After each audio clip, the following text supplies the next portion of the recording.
നമസ്കാരം.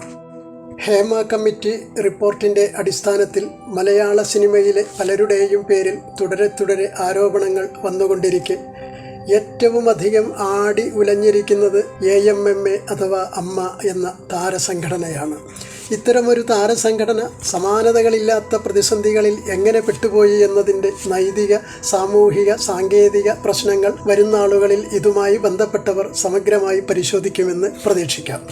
എന്നാൽ നാം ഇവിടെ പരിശോധിക്കുന്നത് കേവലം സാങ്കേതിക കാര്യങ്ങളല്ല, മറിച്ച് ആരും അറിയാതെ പോകുന്ന ഒരു ശാസ്ത്ര വസ്തുത ആയ association of Malayalam movie artist എന്ന താരസംഘടനയുടെ കപാല ന്യൂമറോളജിക്കൽ വാല്യൂ ആണ് നാം പരിശോധിക്കുന്നത്.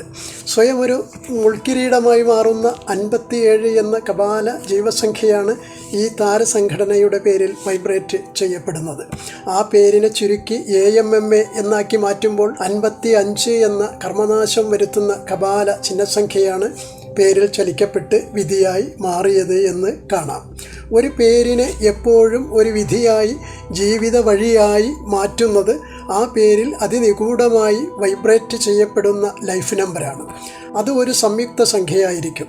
ഇത് കണ്ടെത്താൻ കപാല സംഖ്യാശാസ്ത്രത്തിലൂടെയേ സാധ്യമാവുകയുള്ളൂ. ഇന്ത്യൻ സിനിമാ രംഗത്തിനും ലോക സിനിമയ്ക്കും മലയാള സിനിമാ ലോകം മഹത്തായ സംഭാവനകൾ ഇനിയും തുടർന്നു വരേണ്ടതായിട്ട് ഉണ്ട്. അതുല്യരായ പ്രതിഭാധനരായ കലാകാരന്മാർ നമുക്കുണ്ട്. സിനിമയുടെ എല്ലാ രംഗത്തും കാലം ആവശ്യപ്പെടുന്ന കാര്യമായ തിരുത്തലുകൾ നടത്തുമ്പോൾ ഓർക്കുക, താരസംഘടനയുടെ പേരിലും ഒരു ആലോചനയുടെ തിരുത്തലിൻ്റെ സമയമായിരിക്കുന്നു എന്ന്. എന്നെ ശ്രവിച്ച എല്ലാവർക്കും നന്ദി, നമസ്കാരം. കപാല ന്യൂമറോളജിസ്റ്റ് വട്ടൂരപ്പറമ്പിൽ ബാലകൃഷ്ണൻ.